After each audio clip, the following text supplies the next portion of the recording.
mejor para mí, para la energía. Un poco tarde. No, un poco tarde, pues también. Okay. Mira los cordones, ¿cómo están? Solamente cámbiate de asiento y ya. ¿Ya? ¿Con todo y cordón así? Vamos, sí, adelante. Mira. Mira qué perfecto. Jálale. ¿Funciona? Sí. Okay. ¿Así? Fluye mejor.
Good evening, my name is Pablo Bello. I'm the host of Tiempo Latino.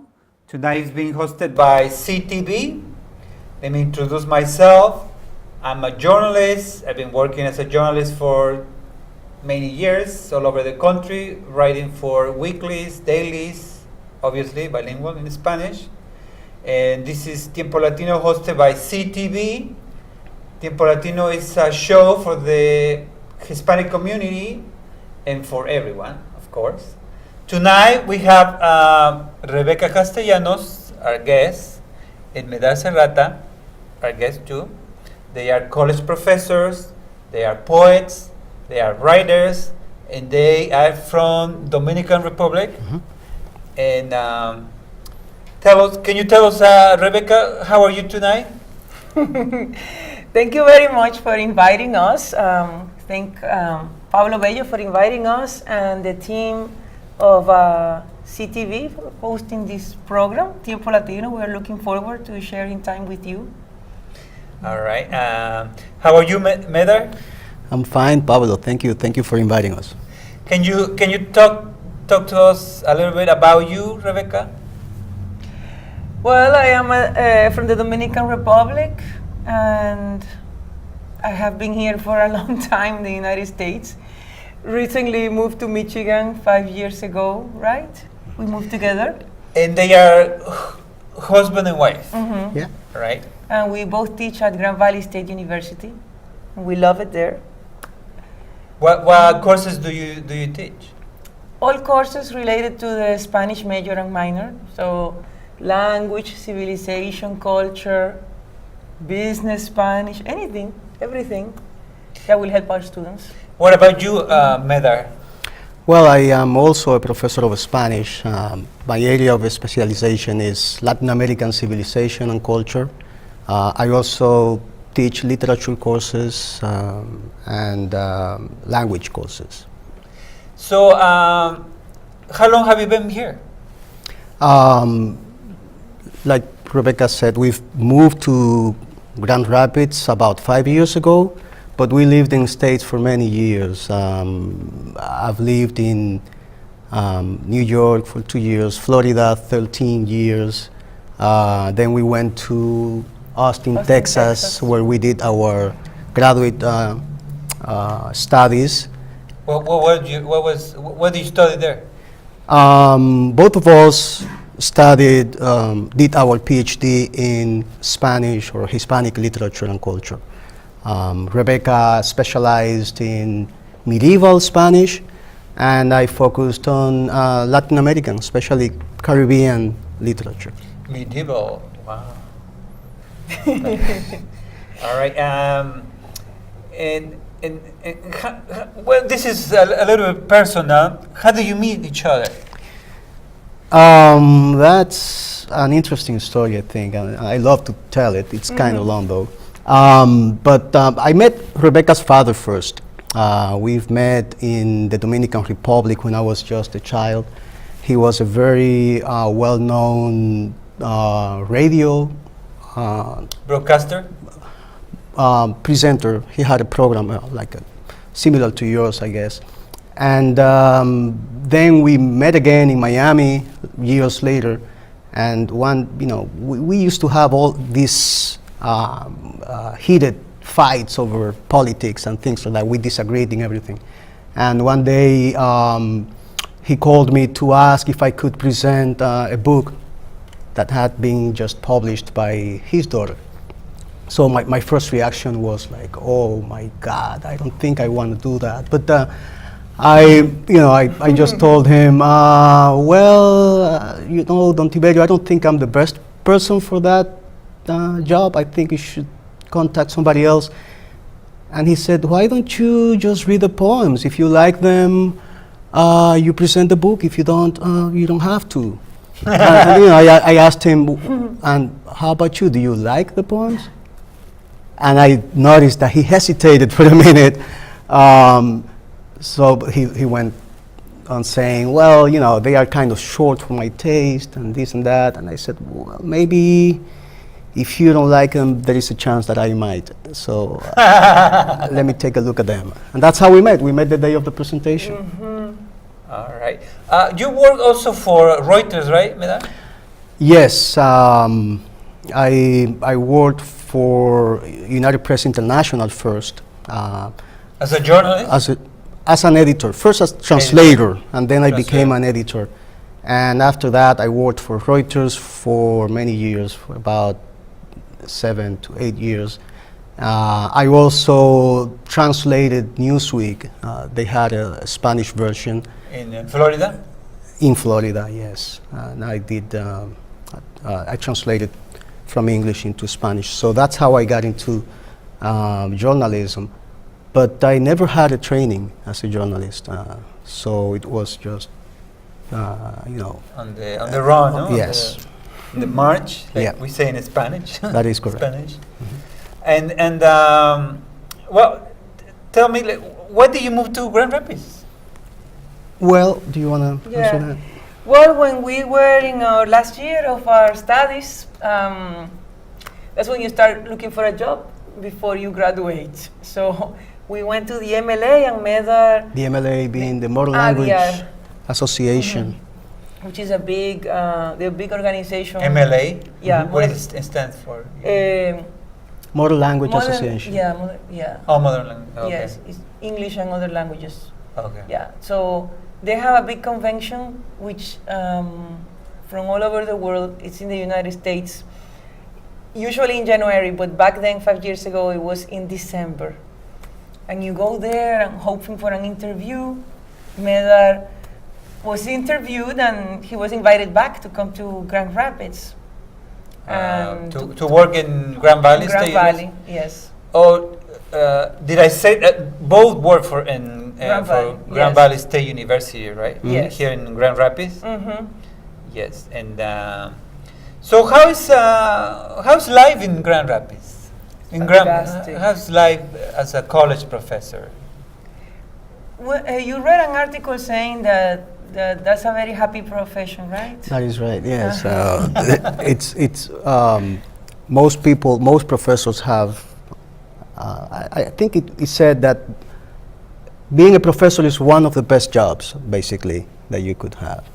And I think it is true because it's an opportunity to have an impact on lots of people. You know, all these students of ours who may have some ideas about what it is to be a Latino or a foreigner. So this is an opportunity for us to show them a different picture. Okay. And how's both are immigrants, obviously, as me. Yes. How's your experience as an immigrant in the United States? That's a very long story as well. Both are from Dominican Republic, right? Yes. Yes. What part of the Dominican Republic? From the capital. Capital. Yeah, Santo Domingo. Santo Domingo, right? Yeah, it was like a totally different world. I come from a city, Santo Domingo, where, you know, the neighborhood was very traditional. At that time, not many people were moving to the United States. Actually, when somebody moved to the United States, people cried because we knew them. We were never going to see them again. They were going to some exile. The long phone distance was very, very expensive. And you couldn't hear very well. Hello, hello! How are you? It was like that. But my father wanted to come. He felt it was going to be better for us. So we came in 1984. Was it 1984, right? To Miami, which was very different. And we thought we knew English because we had studied English for many, many years since first grade, but it didn't sound like anything like like we had learned. It was something. It was not the way it was in the books. So we had to basically learn English, my sister and I. I'm 1 year older than her. So I was 19, she was 18. So, and then we went to college. My sister became a nurse. And what did you study in college? I studied music first, and then I studied Spanish. Yeah. Music? Yes. What instrument? Piano and guitar. But you studied Composition. Composition. Yeah, that's composition. what I found. And that's when I found basically a community, you know? In Florida? Yes, but in the music department. In Miami? Yes. We were a very tight, knit group, like 5 people, and we were always together. In music, you have to play in ensembles. Some you were forced to be in and you didn't want to be in, but others it was by choice. So those were really very good times. Miami is a port city. Many people are from another country. None of my friends had been born in Florida. None of them. Actually, I did not meet anybody born in Florida.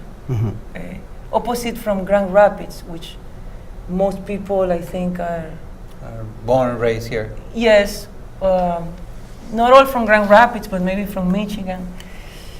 So it was just. Then we moved to. I lived in New York for a while. My father wanted to move to New York because he's Dominican, and there are like 500,000 Dominicans there. Big population, right? 1 million. 1 million now. 1 million? Yes. So Miami is more Cuban, and he couldn't find a job there, the same job that he had in Dominican Republic. What was he doing in Dominican Republic? He worked in radio, and he was also the spokesperson for the National Library, La Biblioteca Nacional.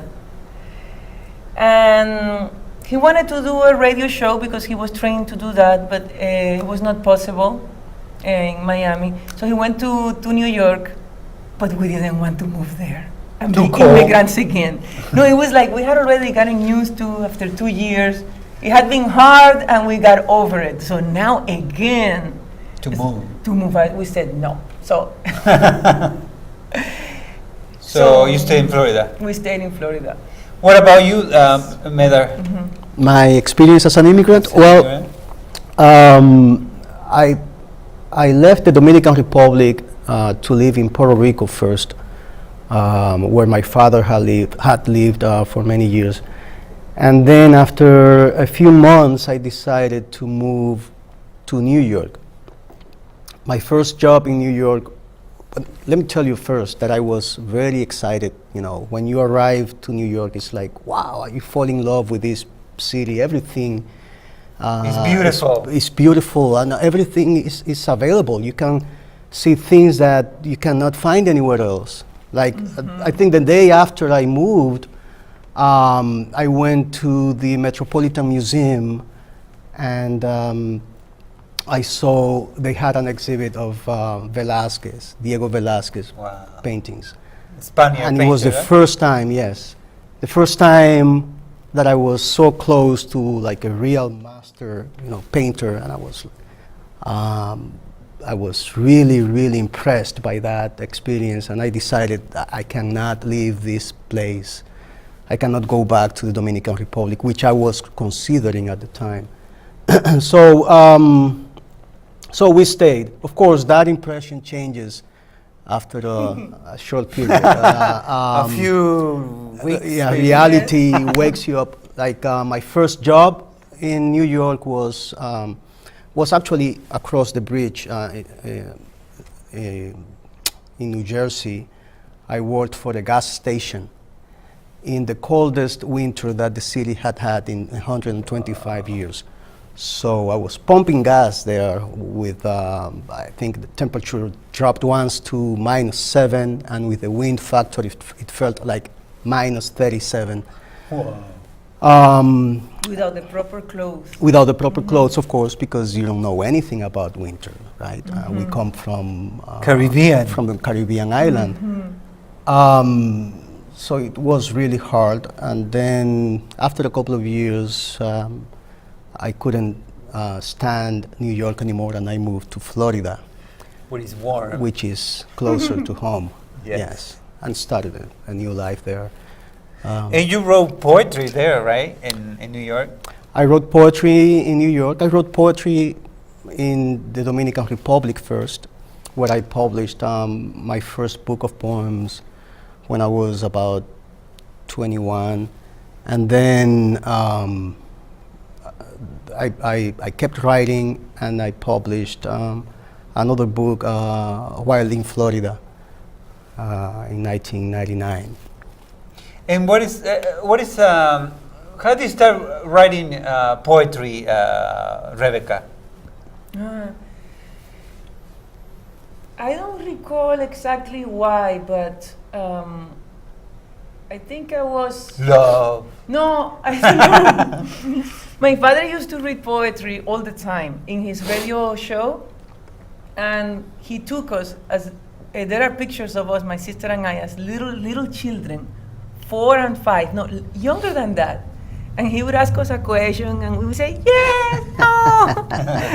There is one in which he asked, and when should you marry? After you graduate from the university.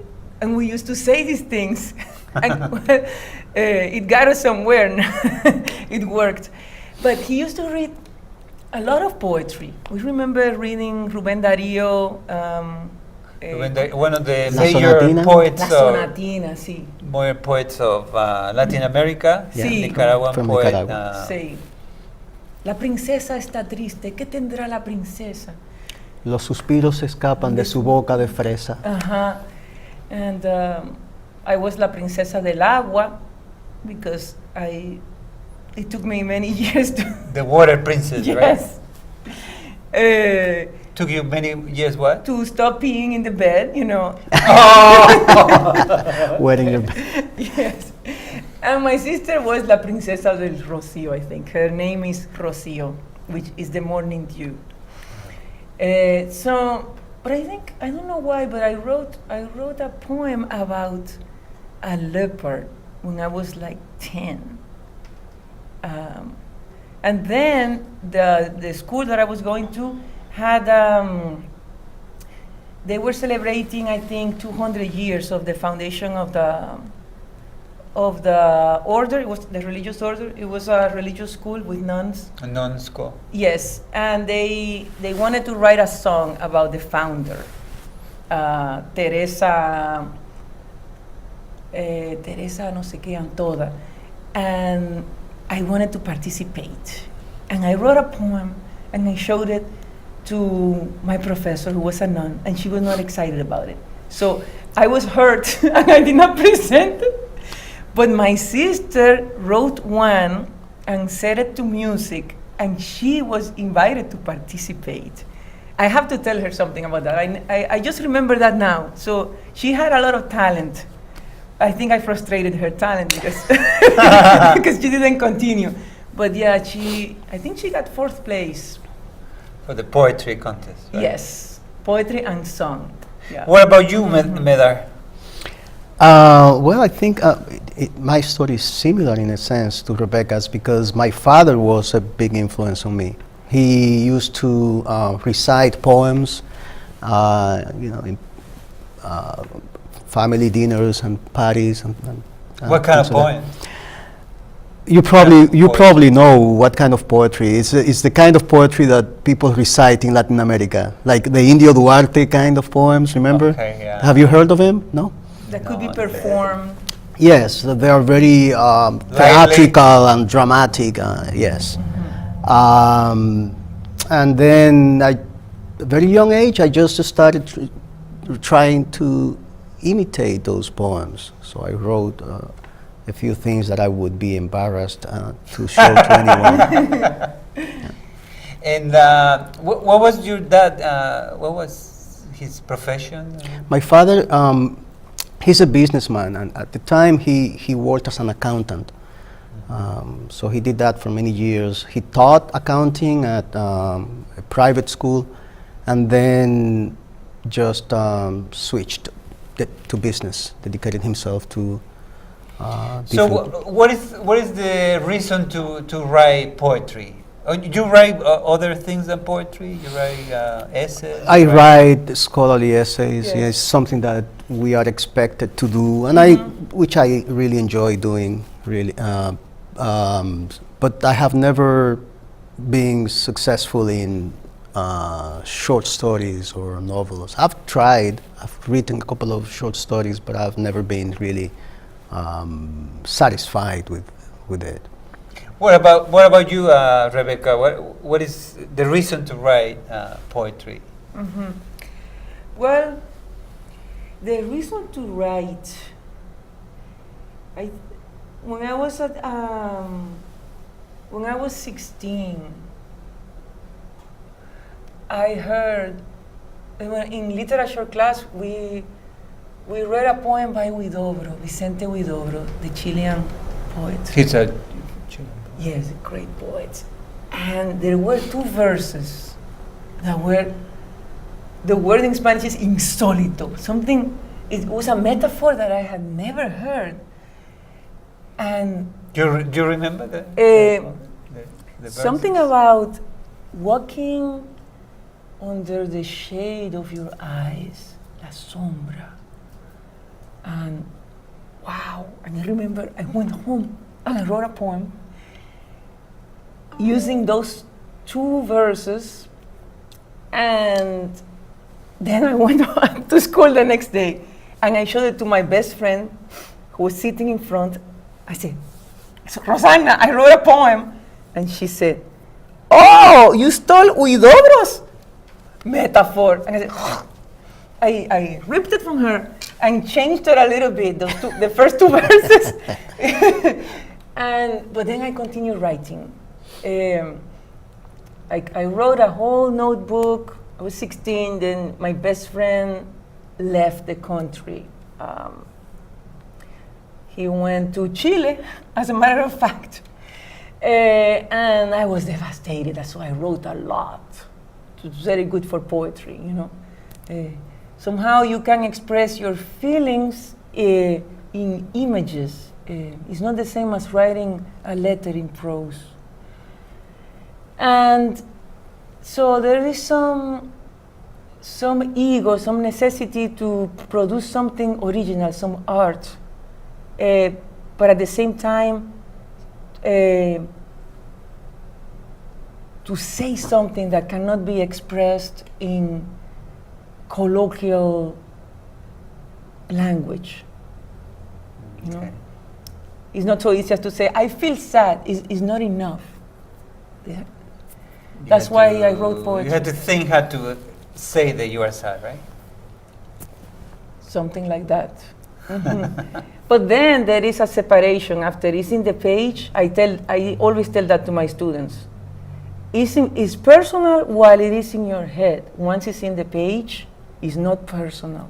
It's public. It's a work of art, so now we must correct it, fix it. Yeah, it's different. It's like an object. Like a craft.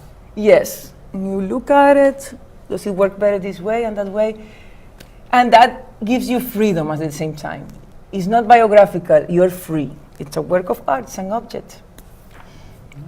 What about you, Medar? What is the reason for writing poetry? I think it's about the same. I started trying to express some certain feelings. I also tried to imitate, to emulate the poets that I liked. At some point when I was in my early teens, like 14 or 15, I met a group of kids who were basically doing the same thing, and we decided to create a workshop, a literary workshop. It was called after one of Dominican greatest poets, Domingo Moreno Jimenez. So we met every Sunday for over 5 years, Wow. and we would read each other's poems, comment, criticize them. So it became a craft, like Rebecca said. And those young men and women that I met at that age are still my best friends. We have kept in touch, not as often as I wish, but they have, some of them have become well-known poets, like Adrián Javier, who won the National Prize of Poetry, of Literature in the Dominican Republic, Plinio Chaín, José Mármol. Others dedicated themselves to other fields, but they are all good people that I'm proud to know. And what about what Rebecca said, when you are teaching poetry to your students, do you recommend the same, do you give the same advice, or you say something different? Or she said the poetry is in your mind, and then you put it in the paper, and then it becomes a craft, right? Yes, I have not had the opportunity to teach my students to write poetry. I don't think I could teach how to write poetry. But I can relate to what she says, in the sense that I do believe that that you need that distance. You need to separate yourself from your own work in order to be able to make it better, to make the necessary changes, so that in the end it's as much about what the content of the poem is as it is about the way it sounds. So you have to read it out loud and then see if it makes musical sense to you, I guess. It's like the rhythm. The rhythm is very important. The music from the Yes. poem. Yes. It's very important. That is right. And what about your influence? Who influenced you as a writer, as a poet? Well, that's Rebecca first or to me? Yeah, Rebecca. Well, Los dos. I was gonna say my favorite poet when I was younger was the Peruvian poet César Vallejo. And at the time, young writers had to choose between Vallejo and Neruda. There was like a competition between them. You could not like both. You had to be either un vallejiano or un nerudiano, right? Vallejo is from Peru. Peru. Yes. Mhm. All right. And he used to write very hermetic or dark kind of poems. While Neruda, Neruda was so vast. Love. No? Well, love, but also he was a very lively Yeah. poet who social enjoyed issues. social. Yes. Both of them Nature. actually wrote social poems or about social issues. But Neruda was more popular. And later on, I learned to appreciate Neruda. At You some were point, Vallejista. yes, for a long Vallejo. time. And then one day I just read Neruda's Alturas de Machu Picchu. Yes. And I was blown away. I said, wow, what an amazing poet. What was I thinking? And what about you, Rebecca? What are your favorite poets? The one that influenced you? Bueno, everything my father read aloud probably influenced me. And my father is a very good reader. And he always clarifies that he is a reader, he's not a declamador. Declamador are professional performers who do not read. So, but I always saw him preparing very well. And he used to say that if you don't understand the poem, you cannot read it to other people. And it was true, so he had to understand it first. So, of course, he read Garcia Lorca. Garcia Lorca. A Spanish poet. Yes, great. Neruda he loved. He talked about, because Neruda, that text about the onions, about the words being like onions, and you peel them. Las pelo, las preparo. Oh, he Yes. he used to love cooking, right? He was a cook, right? I don't know. Neruda Neruda liked food a lot. I know he loved eating. He loved eating. Yeah. So I read that he prepared his table had to be perfect, like the napkins had to match the bowls, the plates, and he used to change the table several times until everything was perfect, like the way he likes, So I'm thinking like him too. Poetry for him was more like cooking, You put the oil, you put the pepper, you put the sour, you put the vegetables, and then you enjoy yes. poetry, I think. Yeah. No? And he was free. Kind of like Walt Whitman. It just flows, And it calls to the reader. It appeals to the reader. He wants to be heard. As opposed to other poets who are, you have to fight them. You have to fight the poem to get into. To understand. To understand. I remember a poet that influenced me greatly, Enrique Molina.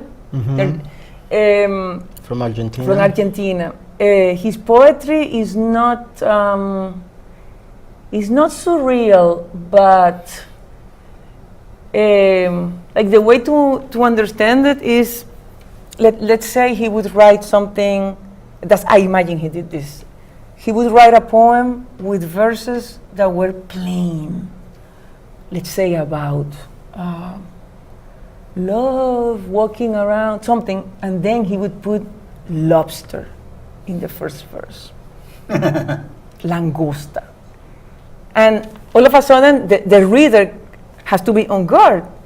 Quite an interesting writer, which influenced me greatly. Medar was taking a class in college, surrealist writers, although he was not really a surrealist.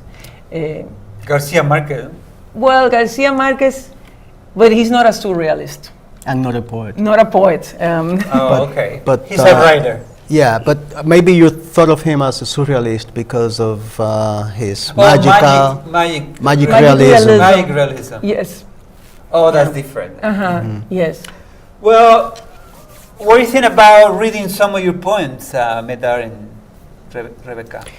Well, we have to apologize first for not bringing any of our books, but I think we could read from the computer. Se apagó. If it can, Okay. we can make it work. Yeah, Okay. there it is. So maybe you want to start with that, Rebecca? Yes.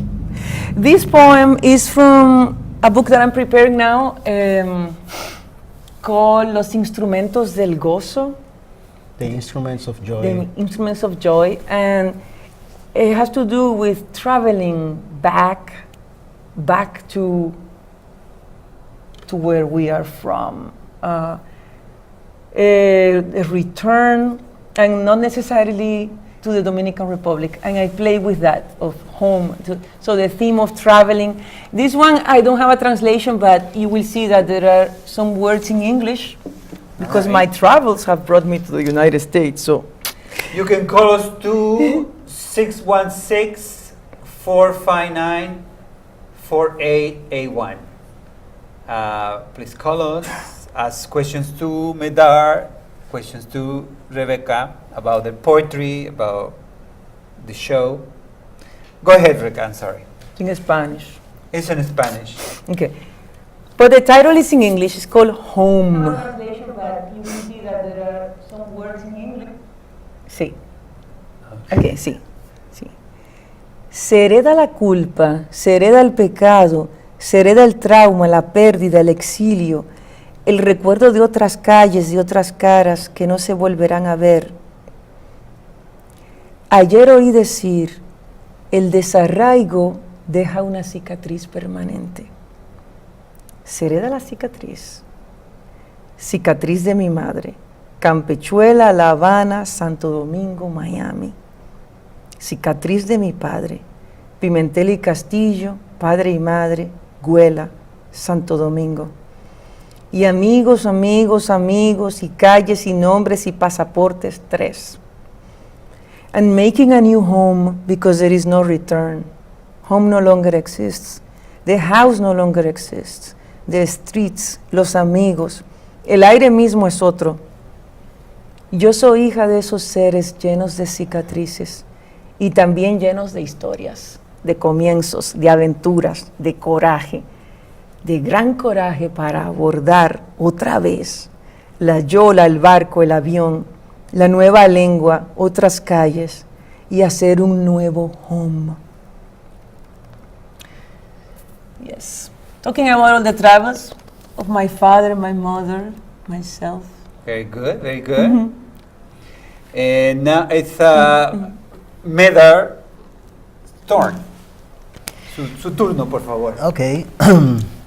Tiene uno en inglés. Maybe you have one translated to English. No, you can. I'll rather read the one that I have in Spanish Okay. here.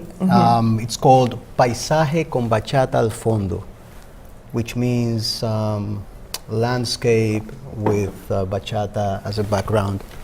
Bachata is music, right? Yeah, it's a popular music in the Dominican Republic. And this title actually alludes to the title of another poem by a Dominican writer called Paisaje con merengue al fondo. Maybe I should talk about Yes. about it a little before I read it.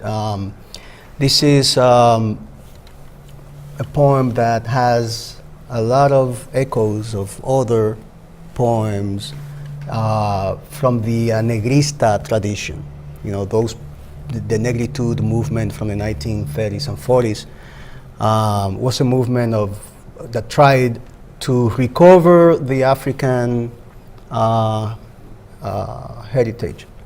Tradition. Yes, from the Caribbean cultures. And that is important, especially in the Dominican Republic, because of the complex relationship that we have with Haiti and a long tradition of overt, or not overt, maybe what I mean is, ¿cómo se dice encubierto? Like a hidden sort of racism. There is this need in some Dominicans to not to recognize our the African elements of our culture.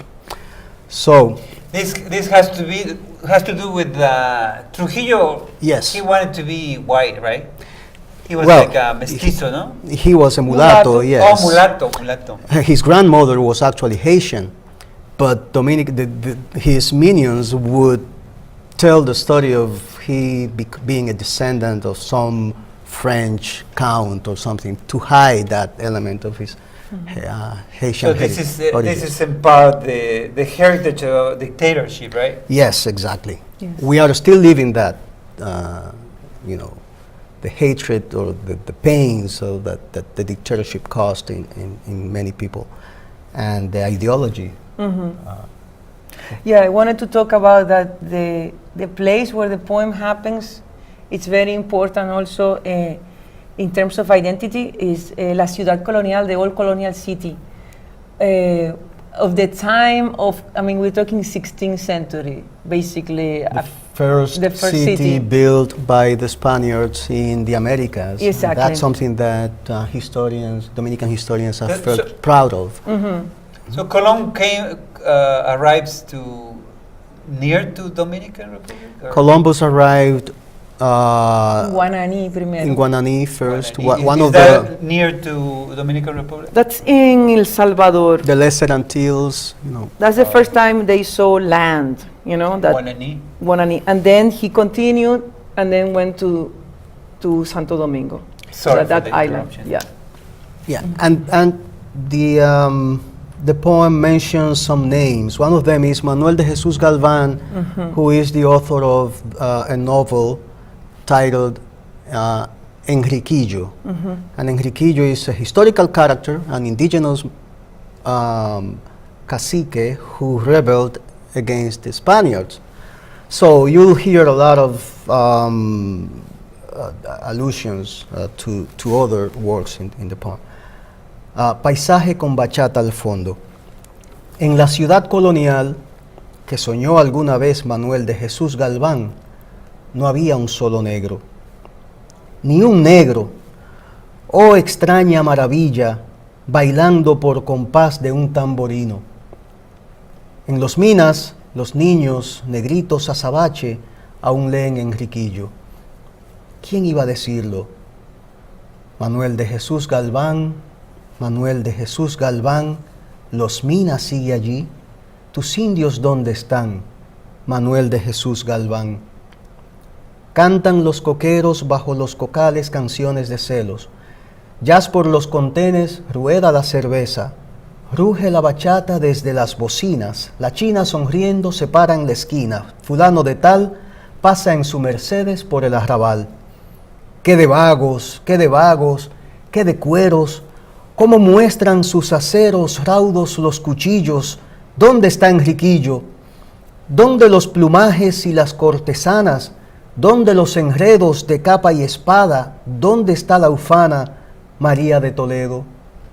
Manuel de Jesús Galván, Manuel de Jesús Galván, los minas sigue allí, tus indios ¿dónde están?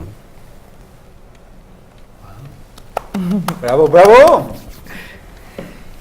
Ah, that was good. But more poetry, right? More Can poetry?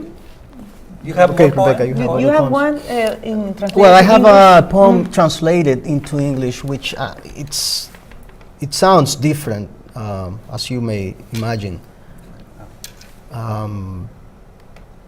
But the one that came up was Rebecca's. Está en So el I'll desktop. give you. Can you find it?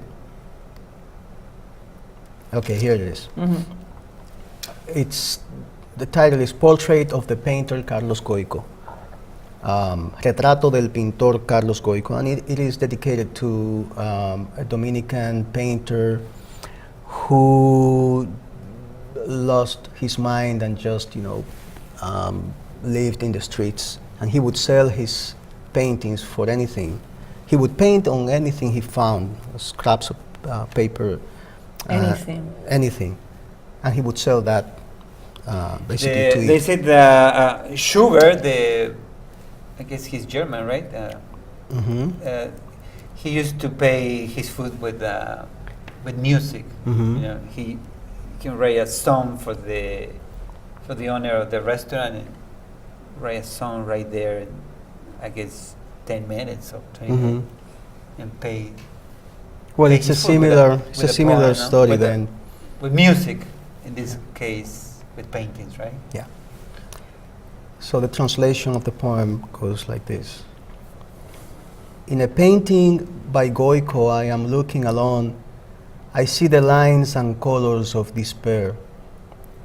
A forehead that blows up, a troubled face, my own face, I see, my very thought that jumps from wave to wave. That painting doesn't exist, of course. Perhaps it was destroyed or got lost. I recovered it now. Perhaps I painted it, and Goico is the one writing this poem. Rebecca? Can you read us a poem? Okay. Okay. You just click on the See.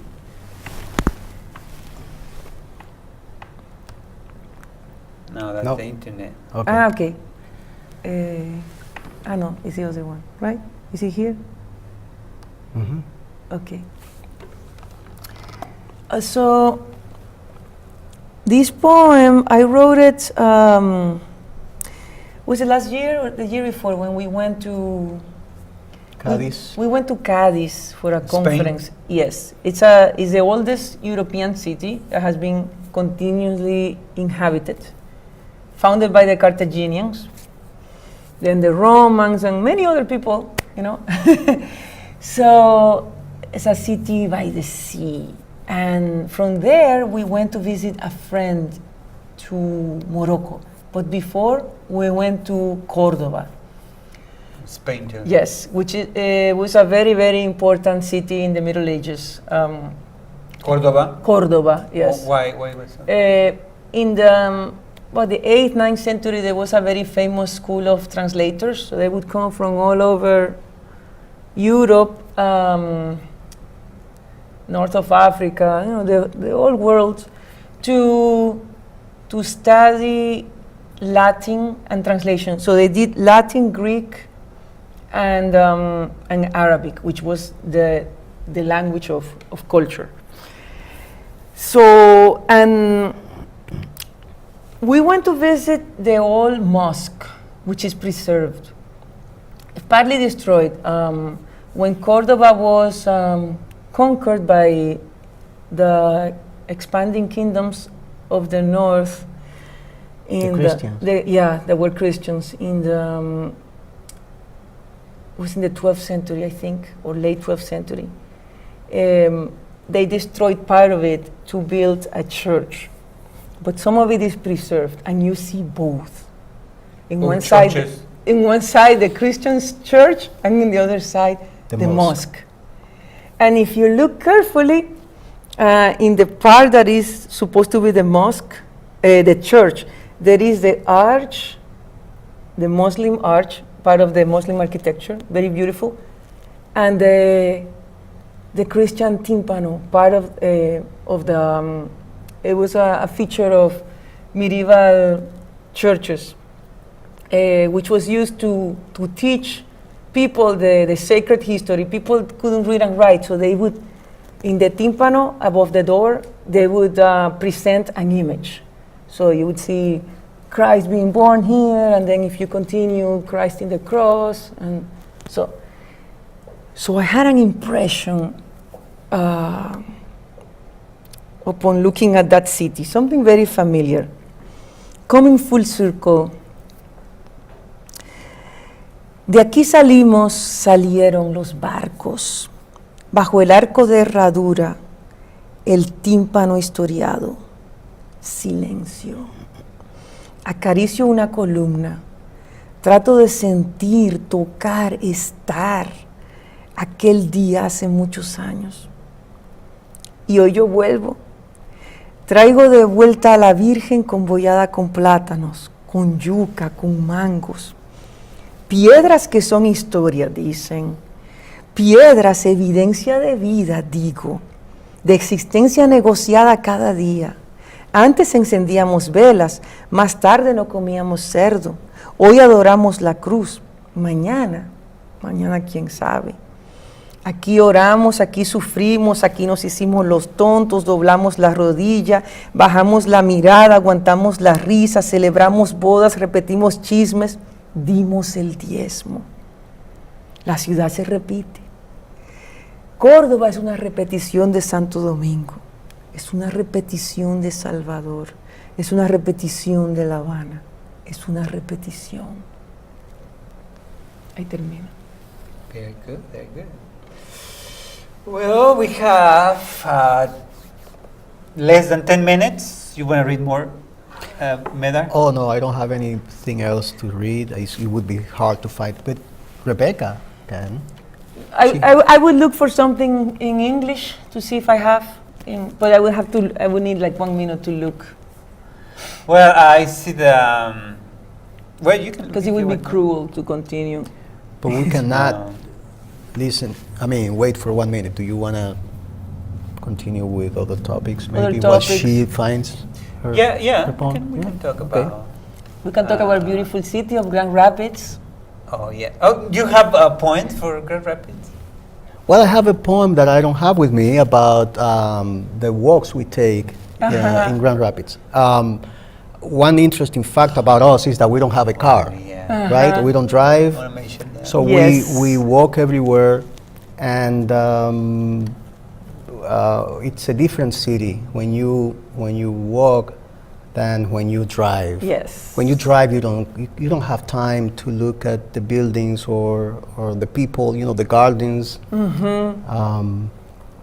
Actually, when we moved to Grand Rapids, we had a friend of ours lent us his car so that we could drive around looking for a house. And he went to New York and left us his apartment too. We stayed there for 2 weeks. After a few days, we found the house that we wanted. We moved in, and then we kept the car for another week. And at some point, I began to feel overwhelmed by sadness. Rebecca, do you want to Yes. tell the... And I remember clearly that day that we had tried to go somewhere. So we go to Yahoo Maps, and it had some instructions. You go into the expressway, and the expressway is high, and the city is down, and so it was just There very were a lot difficult. of constructions going on, just yeah, like now. it was terrible. So he was depressed, and he said, "I think we made a mistake moving to this city." And I said, "Let's park the car and go for a walk." And we walked, we crossed the street, and a guy was having a garage sale. And Leonard got very happy, and he was selling some knickknacks. We bought a table, and then we walked some more, and there was a coffee shop, So it was and different. people working on the gardens. Yes. We lived near Heritage Hill, so we had to walk through Heritage Hill to get to Many beautiful downtown. gardens. It was lovely. Yes. So we decided, no, we are not going to buy a car. Never. Yeah, that's one of the ideas of Julio Villalobos. I don't know if you know him. No. No. Julio is a friend of mine. He's one of his ideas of, because they want to build another lane on the highways here, so people don't have this problem of so much traffic. But one of his proposals, his ideas is like, why don't you just stay in the city? Yes.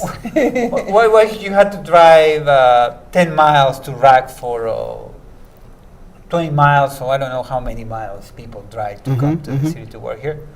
Whether you just stay here and walk to Yes. work. I totally agree with that proposal. And by the way, I think that you're very brave with these winters, walking Yes. around. Well, With a if good you have coat? the right clothes, the good pair of boots, it's okay. And it's lovely.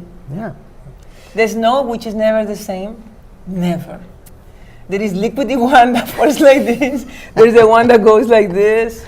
And you don't know any of that if you are only in the car, Right.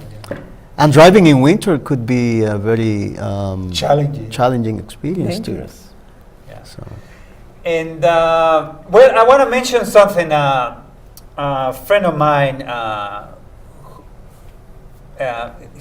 won't say his name because I want to respect his privacy, but he was arrested on Sunday by immigration, ICE, Immigration and Customs Enforcement. So this is the sad note.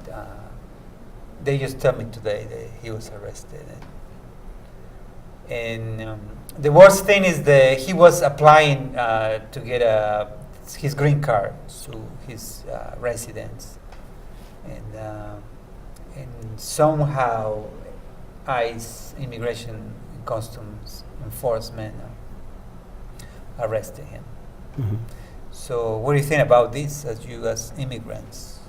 Of course you have papers, right? Yes. Yes, we were fortunate. Both of us Yes. arrived in this country with the proper papers.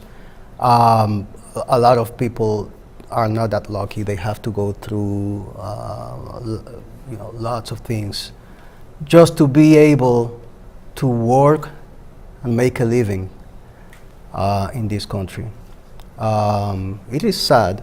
It is a sad fact. And this is the situation that people live in fear, many immigrants, I would say millions of immigrants in this country live in this fear that you go to work, come home, and one day maybe ICE is coming to your house. It's going to knock your house. And if you open the door, or if you don't, even if you don't open, they just take you away, all what your dreams and for why you have been working in this country, they're gone. They're separating families. They're breaking homes, and I hope the Congress get together and pass an work on immigration reform law. Yeah, we're all hoping that to happen at some point. Let's hope that it's soon. And well, I want to thank you. We have just a couple of minutes to spare. I want to thank you, Rebecca Castellanos and Medar Serrata. Both are college professors, poets, writers. We didn't talk about your other work. No? And my name is Pablo Bello. I'm a journalist. We have college professors here, so I had to say that I'm a journalist. Graduate from Wayne State University. And this is Tiempo Latino, a show for everyone, but especially for the Hispanic community, because we don't have really a coverage from journalists here on the media, from the mainstream media, We only are in the news when there is a crime, a horrible crime. That's the only. But this is the objective of this program, to show to the public in general that we have college professors who are immigrants and who are poets and who are writers. Thank you, Pablo. Thank you very much for the invitation. Thank I you. think we really enjoyed. At least I did. Yes, I did too. Yes. It was a great experience to talk to your audience. So thank you for inviting us. Thank you to CTV, and I guess now the music's playing, and we're just gonna keep talking. Seguimos hablando, vamos a hacerlo en español. Pues muchas gracias, Pablo. Gracias, quedó Gracias bien. a ustedes. Se los dije que iba a ser Sí, fue agradable, el tiempo pasó. agradable, rápido. interesante. Tenían miedo, pero yo se los quité. No, pero salió muy bien, ¿no? Sí, Sí, ya, sí, salió ya no bien. estamos en el aire. ¿No? No, solamente está que sigamos hablando. Sí.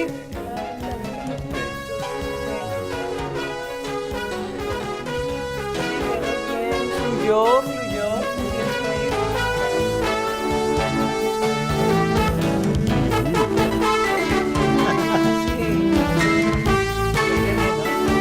Qué divertido.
That's okay. What, there was a delay, Mark? Oh, yeah, there's a several second, like, maybe a 2 second When, delay. when I hear the Medar's voice. Somehow coming from over there. Yeah. Yeah, that's, there's about a 2 or 3 second delay between the time you say something and the time it comes over Yes. the cable from Comcast. Georgine sent a message that there was a delay. Yes. Well, thank you very much. Thank you. Very nice. Thank you. La poesía. I hope you could understand English. Gracias. Oh, vamos a ir a Founders. Si quieren. ¿Ustedes, el grupo? Sí, el grupo. Si quieren ir. Pero va a ser. Si quieren esperar o los vemos allá. Oye, o ¿podemos como ver ustedes allá? quieran. ¿Podemos vernos allá? Sí. Tenemos mucha hambre. Estamos Oh, comiendo ok. algo, lo que ustedes quieran. Oh, disculpen. No. Y ver cómo No, no, pueden- claro que no. Voy ¿Te a comprar preocupes? una comidita aquí. No, No, no, imagínate. no. Comer y Civilito. hablar. No, ya me di cuenta que se hace un lío. Sí. Sí, es verdad. Sería ideal. Pero fue muy ameno, ¿eh? Sí, sí, creo que sí. Thank you, Blue.